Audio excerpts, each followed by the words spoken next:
सही है दोस्तों कि हमारा जो मेजर टारगेट होता है, आप किसी भी शेयर में जाते हो, हमारा मेजर टारगेट क्या होता है? सीजी। सीजी बोले तो कैपिटल गेन। 100 रुपये का शेयर कैसे यहाँ पे 1000 पे चला जाए तो हमारा पैसा 10 गुना यहाँ पे हो जाएगा, ये बेसिक हमारा टारगेट होता है, राइट। बट उसी के बीच में अगर कभी बोनस आया, डिविडेंड आया, स्प्लिट आया, तो हम थोड़ी ना उसको ना बोलते हैं, हम खुशी तो होते हैं, हाँ।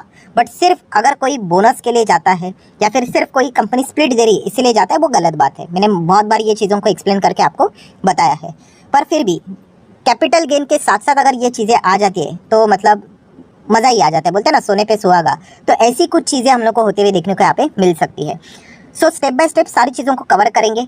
शेयर कौन सा है वो भी कवर करेंगे, कब होने जा रहा है वो भी कवर करेंगे, क्या पीटी करना चाहिए पोजिशनल ट्रेड वो भी कवर करेंगे, एंड कुछ आपके डाउट्स भी रहते हैं बोनस एंड स्प्लिट के चलते, उसको भी कवर करेंगे। तो वीडियो लंबी हो सकती है बट आपके सारे डाउट्स को क्लियर करते करते ही हम लोग आगे बढ़ेंगे।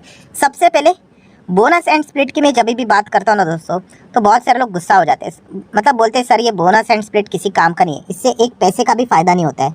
जब भी मैं इस प्रकार के कमेंट देखता हूँ मुझे इमीडिएटली समझ में आता है कि बिगिनर लेवल है, मतलब इन्होंने जस्ट अभी अभी शेयर मार्केट सीखना स्टार्ट किया है। दोस्तों बोनस एंड स्प्लिट का जो फ़ायदा होता है दोस्तों वो तुरंत नहीं मिलता है, इसके लिए आपको सालों साल होल्ड करना पड़ता है, तभी जाके कंपाउंडिंग का फ़ायदा मिलेगा आपको। अभी मैं क्या बात कर रहा हूँ ये समझने के लिए आपको एक वीडियो का लिंक मैं ऊपर आई बटन पे दे रहा हूँ, उस वीडियो को जाकर देख लेना, तभी जाके आपको समझ में आएगा कि बोनस एंड स्प्लिट का फ़ायदा कैसे होता है। अगर ऐसा नहीं होता तो मुझे बताइए कि विप्रो की जो केस स्टडी हम लोग सुनते हैं कि किसी ने 10,000 लगाए थे विप्रो में, तो आज के ज़माने में वो 1000 करोड़ बन जाते। तो 1000 करोड़ कैसे बनते? क्या विप्रो का शेयर 10 लाख का है? 200-300 रुपये पे ही 400 रुपये 500 उसी के रेंज में देखने को मिल जाता है, तो वो कैसे? उसी के पीछे का रीज़न है दोस्तों बोनस एंड स्प्लिट। तो ये समझने के लिए आप लोगों को वो ऊपर जो मैंने लिंक दिया है वीडियो का वो देखना पड़ेगा, तभी आपको समझ में आएगा। पर अगर आपको ये लगता है कि अभी बोनस स्प्लिट है तो मैं जाके शेयर खरीद लेता हूँ, नहीं मिलेगा आपको फ़ायदा। यही मैंने मल्टीपल टाइम आप लोगों को चीज़ समझाने की कोशिश की है। जो लोग लंबी अवधि के लिए रुकते ना उनको ये कंपनी रिवॉर्ड देती है, जो ये रिवॉर्ड देके खरीदने के लिए भागते हैं ना उनको कोई फ़ायदा नहीं मिलता है, एक पैसे का भी नहीं। बट जो लॉन्ग टर्म वाले रहते हो उनको ये फ़ायदा मिलता है, ठीक है। तो ये पहला मैंने कॉन्सेप्ट आप लोगों का क्लियर किया। अगर आप वीडियो देखोगे तो और भी आपका कॉन्सेप्ट क्लियर हो सकता है। सो कौन सी कंपनी? तो दोस्तों कंपनी का नाम है हिंदुस्तान एरोनॉटिकल्स लिमिटेड। मुझे नहीं लगता कि इस कंपनी के नाम को जानकर आप चौंक गए होंगे। तो यस दोस्तों यही कंपनी स्प्लिट देने यहाँ पे जा रही है। अभी फ़िलहाल आज ही के दिन की बात करें 8 तारीख, आप देख सकते हो लगभग 4:47, मतलब हम कह सकते हैं कि कितना 4:45 के आसपास हम लोग को करीब करीब ये खबर फिलहाल तो देखने को मिली है, जो कि आप देख सकते हो क्या लिखा है। स्प्लिट दिया नहीं है, अच्छे से समझो कि HAL का बोर्ड यहाँ पे मीटिंग कंडक्ट करने जा रहा है। कब करने जा रहा है? 27 जून। एंड पर्पस क्या है मीटिंग कंडक्ट करने का? तो आपको यहाँ पे कंपनी बता रही है कि proposal of sub division of equity share, sub division मतलब स्प्लिट की यहाँ पे बात हो रही है। सो चलिए, जैसे कि मैंने आप लोगों को बताया था कि जो देखिए बोनस स्प्लिट कौन सी कंपनी दे सकती है। बोनस देने के लिए कंपनी के रिजर्व स्ट्रांग होने चाहिए, वो बैलेंस शीट में देखना पड़ेगा। एंड स्प्लिट देने के लिए अगर हम लोग बात करें, ठीक है, फेस वैल्यू 1 के ऊपर रहना चाहिए। प्लस उसी के साथ साथ लॉजिकली कौन सी कंपनी स्प्लिट दे सकती है? लॉजिकली ऑब्वियसली जिसका शेयर प्राइस लगातार महंगा हो रहा है और वो बिल्कुल टॉप पे चल रहा है। जैसे कि ये देखिए, ये टॉप पे चल रहा है कि नहीं? क्या ये यहाँ पे स्प्लिट दे सकते थे? नीचे दे सकते थे, कोई दिक्कत की बात नहीं है। ऐसी भी कोई बात नहीं कि नीचे जा रहा है और स्प्लिट नहीं दे सकते, बट उसका कोई बेनिफिट नहीं मिलेगा। खास करके कंपनियां स्प्लिट क्यों देती है? ताकि शेयर का प्राइस अभी कितना चल रहा है? 3,500।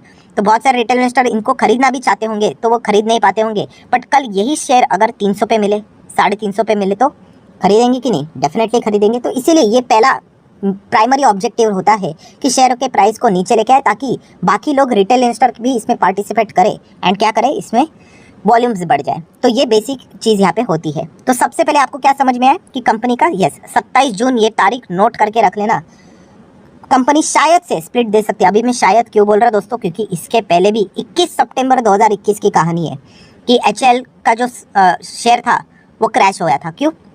क्योंकि इसी प्रकार की अनाउंसमेंट कंपनी ने की थी कि 21 सितंबर 2021 को बोर्ड यहाँ पे बैठक करने वाले स्प्लिट देगा करके, और बाद में उन्होंने स्प्लिट कैंसिल कर दिया। तो ऐसी भी चीज़ यहाँ पे हो सकती है। इसके पहले एक बार हम लोग इसका एक्सपीरियंस ले चुके हैं। हाँ, इसका अर्थ ये कभी नहीं होता है कि कंपनी का शेयर बर्बाद हो जाएगा करके। अगर ऐसा बर्बाद हो जाता तो आज तक हम यहाँ पे कह सकते थे कि HAL का जो शेयर प्राइस है वो ऊपर आता ही नहीं। आज कितने 3,500 पे चल रहा है कि नहीं? मैं मैक्सिमम चार्ट पैटर्न लगा दूँ आपके सामने, तो 2021 इसी के आसपास आपको ये गिरावट देखने को यहाँ पे मिल रही है। तो क्या कंपनी खत्म हो गई? नहीं हुई। क्यों? क्योंकि कॉर्पोरेट एक्शन है ना, ठीक है, चलता है। हाँ, थोड़ा सा सेंटिमेंट खराब हो जाता है। क्यों खराब हो जाता है? क्योंकि इस न्यूज़ के चलते बहुत सारे ट्रेडर लोग इस स्टॉक में एंटर करेंगे एंड अगर ये न्यूज़ अगर बाद में ऐसा आ जाती है कि अरे नहीं हम स्प्लिट नहीं दे रहे, तो फिर वही लोग एग्जिट करेंगे, तो स्टॉक गिर जाता है, एज सिंपल एज दैट। तो ये चीज़ हम लोग को पता होनी चाहिए। देन दोस्तों आ जाते हैं स्प्लिट से रिलेटेड इंपॉर्टेंट चीज़ कि HL का फेस वैल्यू कितना है, 10 रुपया। सो 10 रुपये का फेस वैल्यू है, मतलब दोस्तों तीन पॉसिबिलिटी बनती है, इस प्रकार के स्प्लिट आ सकते हैं। अगर स्प्लिट वो देते हैं 10 का फेस वैल्यू, अगर यहाँ पे 5 कर देते हैं तो आपका शेयर कितने हो जाएंगे, डबल हो जाएंगे, जितने भी आपके शेयर से 2 गुना हो जाएंगे। अगर कंपनी 10 का फेस वैल्यू अगर 2 कर देती है तो आपके शेयर 5 गुना हो जाएंगे, ठीक है। एंड अगर 10 का फेस वैल्यू अगर 1 हो जाता है तो आपके शेयर 10 गुना हो जाएंगे, ठीक है। सो बताने का मकसद क्या है दोस्तों, ये 3 पॉसिबिलिटी हमारे सामने यहाँ पे आ रही है। तो इसमें से कौन सी पॉसिबिलिटी लगेगी कि 1 के बदले 5 शेयर यहाँ पे मिलेंगे, 1 के बदले 10 शेयर मिलेंगे, या फिर 1 के बदले 1 शेयर मिलकर डबल होंगे, ये तो अभी उसके लिए तो 27 तारीख का ही इंतजार करना पड़ेगा। एंड वो भी पहले तो हाँ बोलना चाहिए, अगर ना बोल दे तो वापस नीचे जाएगा, ठीक है। अभी इस वक्त लग रहा है कि वो हाँ बोल ही देंगे, स्टॉक भी इतना टॉप लेवल पे चल रहा है और मिस्टेक एक बार होती है, अभी सेकेंड टाइम तो होनी तो नहीं चाहिए, हम ये एक्सपेक्ट करके यहाँ पे चल रहे हैं। देन दोस्तों यहाँ पे HL को तो हम लोगों ने ऑलरेडी बहुत बार यहाँ पे कवर किया ही है। अच्छे बिजनेस में अगर रहोगे, हाँ ये एक बहुत अच्छी बात हुई, इसको मैंने नोट करके रखा था। बहुत सारे लोगों के ये थोड़ा सा कन्फ्यूजन हो रहा है, मैं वो कन्फ्यूजन दूर कर दूँ कि बहुत सारे लोगों ने, जब भी मैं हाल ही में ही वीडियो भी बनाया था कि HL का अर्जेंटीना देन तेजस एयरक्राफ्ट से रिलेटेड, तो लोगों ने कहा सर अर्जेंटीना क्या बात कर रहे हो, वो तो पुरानी न्यूज़ है, वो तो 19 फेब को ही ये न्यूज़ आई थी कि HL seal the contract with the Argentina air force for the supply of helicopter spares करके। तो दोस्तों मैं आपको बताना चाहूँगा, आप जो खबर देख रहे हो वो सही खबर है, बट वो हेलीकॉप्टर स्पेयर पार्ट से रिलेटेड थी। मैं जिस खबर की बात कर रहा हूँ दोस्तों, वो यहाँ पे तेजस एयरक्राफ्ट की बात हो रही है। तेजस एयरक्राफ्ट बहुत बड़ा करोड़ों का कॉन्ट्रैक्ट है दोस्तों, एंड इससे रिलेटेड बातचीत उनका इजिप्ट एंड अर्जेंटीना से फिलहाल तो चल रहा है, अभी तक ऑफिशियल खबर नहीं है। सो जिस खबर की आप बात कर रहे हो वो ऑलरेडी आ चुका है, बट वो हेलीकॉप्टर का था एंड वो भी अच्छा खबर था, जिसके चलते HL इतना भागकर ऊपर आया है। बट जो मैं आग लगने की बात कर रहा हूँ ना कि स्टॉक रॉकेट बन जाएगा, वो ये खबर अगर सच हुई ना, इजिप्ट या फिर अर्जेंटीना ने एयरक्राफ्ट, ये जो हवाई जहाज है, अगर वो खरीद लिया, दैट्स इट, उस दिन देख लेना मतलब HL का शेयर कैसे तेजस की तरह हम लोग को हवा में उड़ते हुए देखने को यहाँ पे मिल सकता है। ये सारी इफ बट वाली बातें हैं, सच होगा नहीं होगा वी डोंट नो, हमें तो सिर्फ अभी देखना पड़ेगा। सो HL की अगर हम लोग बात करें कंपनी के बारे में, तो मैंने आप लोगों को कितनी बार बताया ही दिया है कि बिजनेस आपको समझ में आना चाहिए दोस्तों, बाकी सारी चीज़ें तो बाय डिफॉल्ट आ ही जाती है। मतलब बोलते हैं ना, स्टेज 1 में अगर आप एंट्री करते हो तो फायदा देखिए, स्टेज 2 की रैली एंजॉय कर रहे हो एंड प्लस ये बोनस प्लेट ऐसी चीज़ें आ जाती है तो किसको बुरा लगता है, अच्छा ही लगता है। प्लस कंपनी ने हाल ही में डिविडेंड भी दिया था, तो सही बोलते ना, बिजनेस वाला शेयर खरीदना आपको आना चाहिए। बाकी 100-200 रुपये से क्या फ़र्क पड़ता है ऊपर नीचे से, अगर आप वाकई में बड़ा प्लेयर बनना चाहते हो तो, वरना 90% कैटेगरी में आ जाओगे 10 रुपये के लिए ऊपर नीचे देखोगे तो, ठीक है। सो बहुत ही कमाल की कंपनी है, बहुत ही शानदार कंपनी है। बैलेंस शीट की बात करें तो मल्टीपल टाइम में आपको बोल चुका हूँ, कंपनी के रिजर्व्स भी देखिए 23,000 करोड़ के रिजर्व्स है, लॉन्ग टर्म बोरिंग 0 है, शॉर्ट टर्म बोरिंग भी 0 ही है, राइट। ये मैं हमेशा पकाते रहूँगा, अभी क्या करें, यही तो इंपॉर्टेंट चीज़ होती है। एंड कैश की बात करें तो 20,000 करोड़ का कैश है, मतलब कंपनी लिटरली बोनस देने के लिए भी पूरी तरीके से सक्षम है, चाहे तो वो बोनस भी दे सकती है, ठीक है। बट उन्होंने स्प्लिट का फैसला लिया है, वो भी अगर वो संपन्न कर लेते इस चीज़ को तो अच्छा ही है। बाकी बिजनेस की तो बात करें तो मोनोपोली कंपनी है, एयरक्राफ्ट हेलीकॉप्टर बनाने का काम करती है, उसी को रिपेयर मेंटेनेंस ओवरहॉलिंग का भी काम करती है, ये सारी चीज़ें तो आपको पता ही है।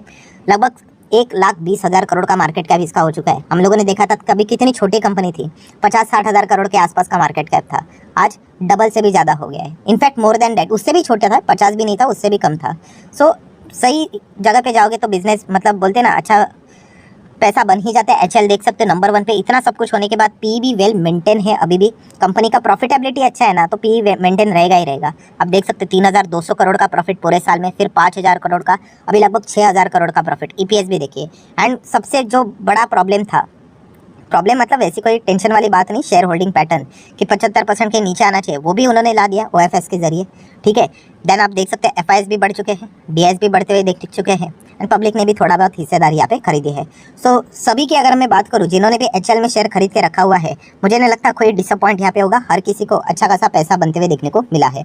आ जाते हैं बिल्कुल आखिरी पॉइंट के ऊपर, sir what about positional trade, क्या हम लोग कर सकते हैं। देखिए मैं PT की जब भी बात करता हूँ ना, मेरा पोजिशनल ट्रेडिंग का जो स्टाइल है वो अलग है। SMKC PT करके आप इस वीडियो को देख लेना, तभी जाके आप समझ लोगे, ठीक है। मतलब जो लोग बिगनर है उनको मैं यहाँ पे बता रहा हूँ, जो फर्स्ट टाइम इस चैनल को विजिट करते हैं उनको बताना चाहूँगा, पहले ये जाके टेक्निक को सीखो समझो, तो ही मैं क्या बोल रहा हूँ समझ में आ जाएगा। क्या हम लोग यहाँ पे PT के लिए जा सकते हैं, ये मेरा कोई रिकमेंडेशन नहीं, बट एजुकेशनल पर्पज से रिलेटेड मैं कह सकता हूँ। अगर आपको बिजनेस, देखिए मैं बार बार ये चीज़ बोलता रहता हूँ, आपको ये चीज़ अच्छी लगनी चाहिए। क्या आपको बिजनेस में इंटरेस्ट है एचएएल के? आपको लगता है एचएएल का बिजनेस आने वाले 2 साल 3 साल 4 साल 5 साल 10 साल अच्छा करेगा? देन डेफिनेटली आप चाहो तो जा सकते हो। क्योंकि मेरा एसएमकेसी पीटी का रूल ही था, 2 ही रूल था।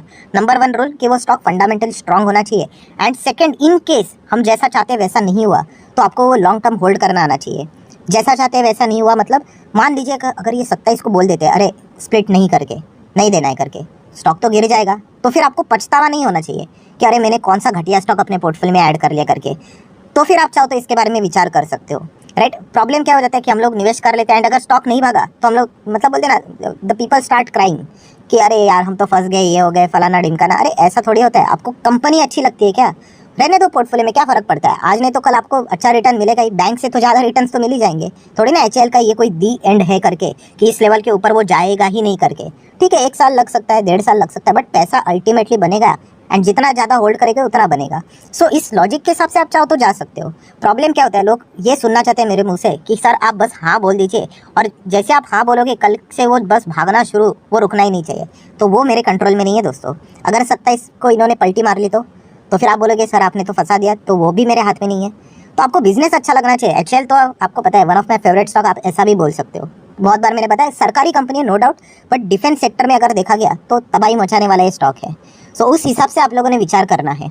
एंड हर एक स्टॉक के लाइफ में दोस्तों ये फेज़ आता ही है। कौन सा फेज़, कि वो स्टॉक कभी ना कभी 1-1.5 साल नहीं चलता है करके, तब समझ में आता है कि कौन कितने पानी में, कौन कितना मतलब एक्चुअल इन्वेस्टर है। स्टॉक चलते वक्त तो बच्चा भी होल्ड कर लेगा, वीबीएल चल रहा है तब तक सभी लोग होल्ड करेंगे। कभी ना कभी वीबीएल नीचे आ जाएगा, 1-1.5 साल नहीं चलेगा तो लोग शुरू हो जाएंगे ये भी घटिया स्टॉक है करके, तब पता चलता है कि आप कितने बड़े प्लेयर हो। तो ओवरऑल मैं बस कंक्लूजन में इतना ही बोलना चाहूँगा, जिनको पीटी करना है वो चाहे तो कर सकते हैं। एचएएल कोई खराब कंपनी तो नहीं है कि अगर आपके पोर्टफोलियो में ये स्टॉक पड़ा रहा मतलब कुछ तो पाप हो गया करके, ठीक है। सो बस इतना ही यहाँ पे कहना चाहूँगा। एंड पीटी वाला वीडियो आप चाहो तो मेरा यहाँ पे देख सकते हो। कंपनी फैंटास्टिक है, इसमें कोई शक की गुंजाइश नहीं है। एंड 27 को बस हम लोग यही होप करेंगे कि प्लीज़ सरकार कोई अनप शनप डिसीजन मत लेना, जैसे कि लास्ट टाइम आपने लिया था, कैंसिल कर दिया था, तो थोड़ा मोमेंटम खराब हो जाता है ना। तो अगर आप कर दोगे तो अच्छा ही बात यहाँ पे हो सकती है।